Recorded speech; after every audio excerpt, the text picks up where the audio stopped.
Once upon a time in California, there were two brothers, Dick and Mac McDonald.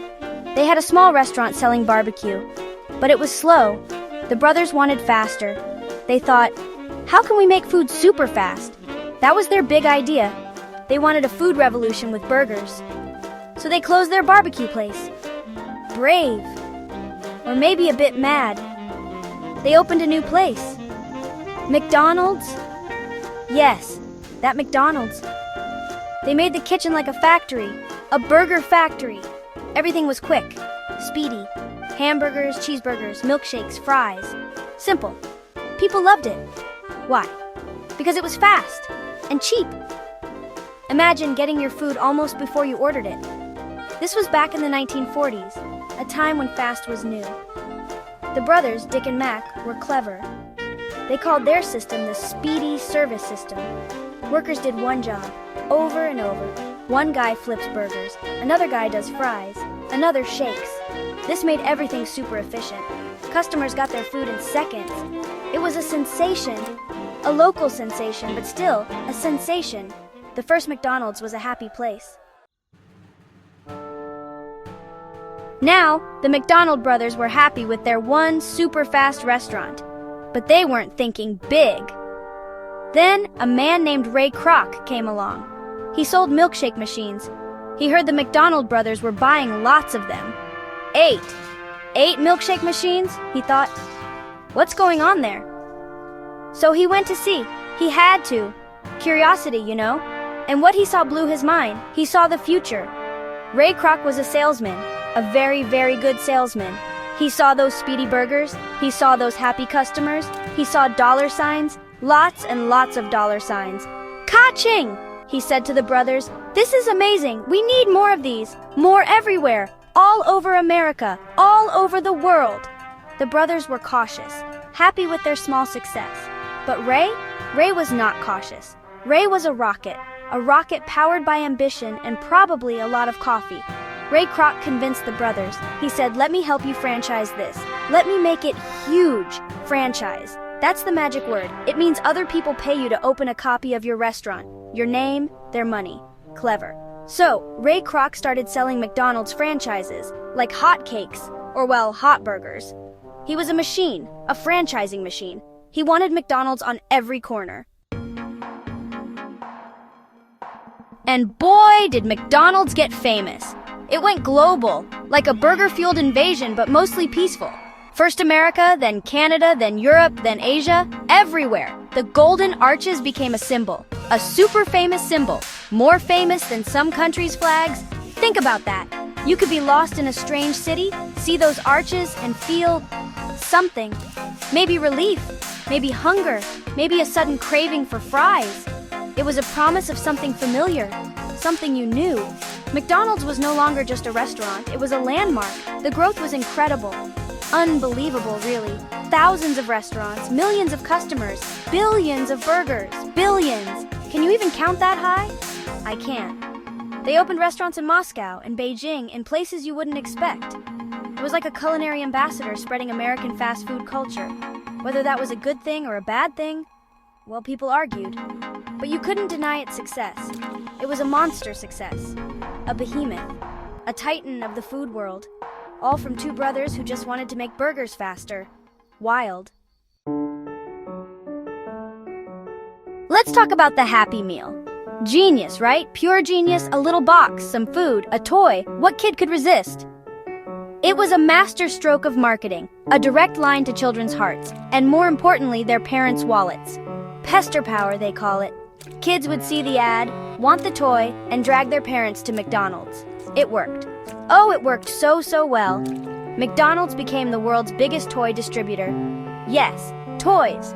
More toys than actual toy companies. Chew on that for a second. It was all about making kids happy. Or so the story went. But then, people started looking closer at that little red box. What was actually the Happy Meal? Besides the plastic toy, I mean. The food, the burger, the nuggets, the fries, the sugary drink.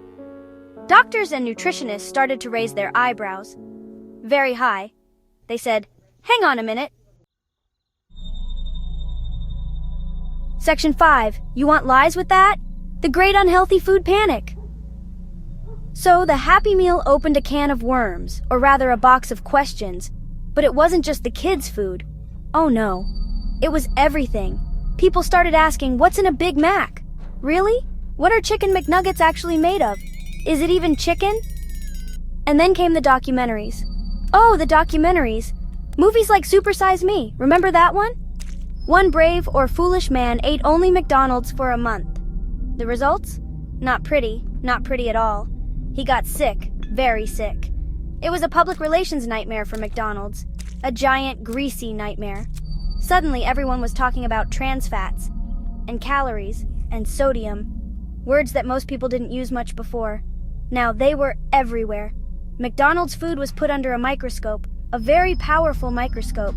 And what people saw wasn't always appetizing. High fat, high sugar, high salt, low.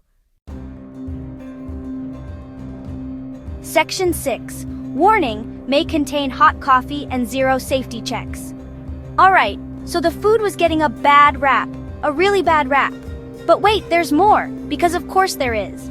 It wasn't just what was the food, it was also about safety, or in some rather famous cases, the spectacular lack of it. Now let's talk about coffee, hot coffee. Very, very hot coffee. There was a famous case, you've probably heard of it. Stella Liebeck, an elderly woman bought a coffee, spilled it, got terribly burned. And I mean terribly, 3rd-degree burns. It was horrific. She sued McDonald's, and she won a lot of money. Now some people laughed. Section 7, McMiserable. Working under the golden arches. It's not always golden. So, the food is questionable. The safety is, well, also questionable. What about the people working there? The ones smiling and saying, "Welcome to McDonald's." Are they happy? Are they loving it, as the slogan says? Well, the answer, quite often, was a big, resounding no.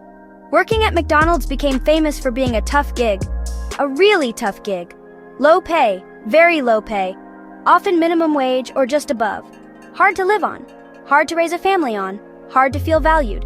It was often seen as a McJob, a term that means low-paying, low-prestige, dead-end work. That's not exactly a glowing endorsement, is it? And then there was the understaffing.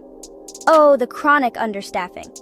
McDonald's, in its quest for maximum profit, often tried to run restaurants with the fewest possible employees, squeezing every last drop of work out of them. This meant workers were rushed off their feet, stressed, overworked, trying to do 3 jobs at once, for that lovely low pay.